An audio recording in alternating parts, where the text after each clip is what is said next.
It's the Billy Revolution. It's up to you. Billy Revolution. Here's what you gotta do.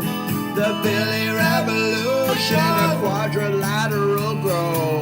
Under your chin, not in the center though. Cause it's the Billy Revolution.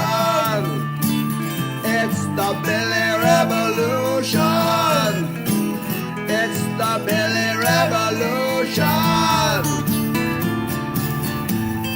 Billy Revolution.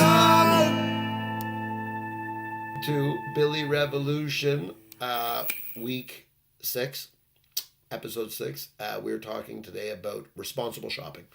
And responsible shopping is a hard hitter and might make a lot of people feel angry and guilty and all those sorts of things. They're so motivational to change, right? And we need to make some dramatic changes. I'd like to talk first about some of the wording around some of the food shopping that we do.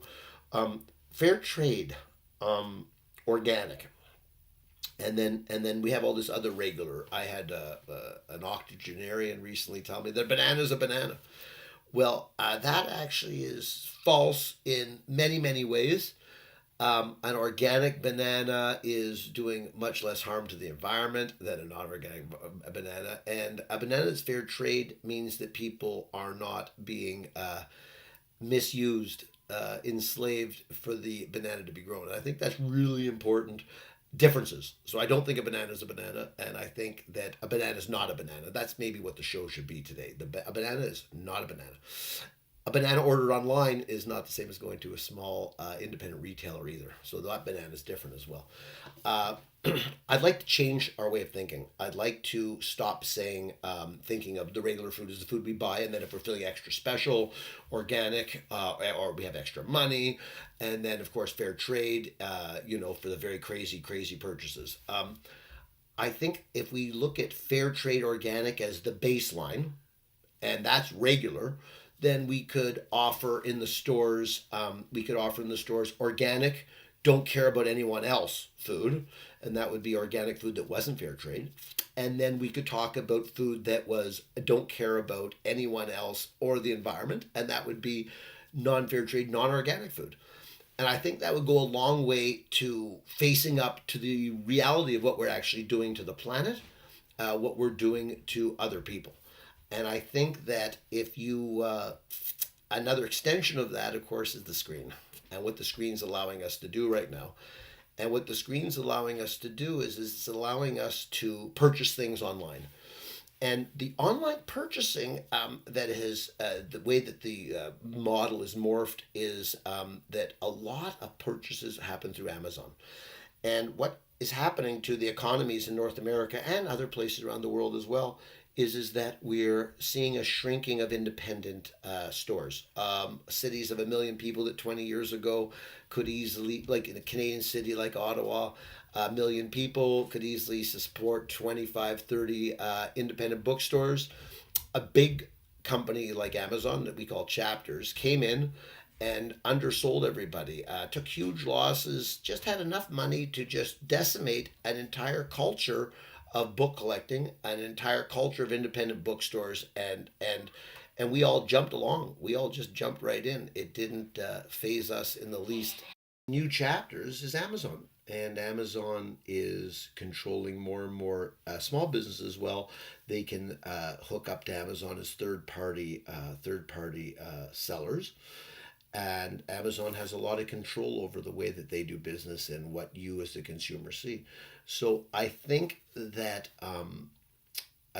we need to ask where the cotton came from and where the sugar came from and what happened for that sugar to get to us and the cotton to get to us. Of course, I'm using historical examples. Those are still products that people buy, obviously. But and make choices. And then if the choice is I don't care, then make that clear to yourself. Make it clear that it doesn't matter to you what is happening to the planet or to other people. And also even bigger ramifications. I mean, I know generation of people just having children right now. A lot of them love buying things online. They're buying things for their baby online. Well, what they're doing is they're helping make an economy that their little child, when they're 16 and need a summer job, there won't be any jobs. Certainly not any traditional jobs like we have now. Maybe they do want their child sitting in front of a computer working at Amazon after school when they're 16. Maybe that's part of their dream. But I would suggest that for the people that's not part of their dream, then they have to wake up and they have to make other choices. So I hope this week's show wasn't too irritating. This What Amazon is doing in the world is you can do the research on that to get actual facts rather than just opinions. And the history of sugar and cotton and bananas isn't farther away than your local library. So thanks so much for watching the show. And remember, you are what you buy. You and I are quite alike. You drove your car, baby. I brought my bike. You know that it is such a funny game when we pretend we're just the same.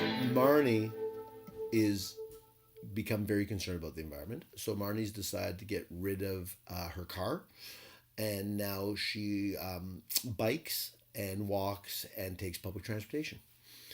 Dylan is also very concerned about the environment. In fact, Dylan is so concerned about the environment that Dylan has flown to 17 conferences around the world to talk about the problem of pollution.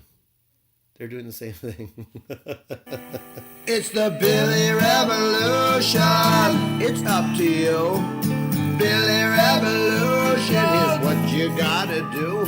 The Billy Revolution. A quadrilateral grow under your chin, not in the center though, 'cause it's the Billy Revolution. It's the Billy Revolution. It's the Billy Revolution. Billy Revolution.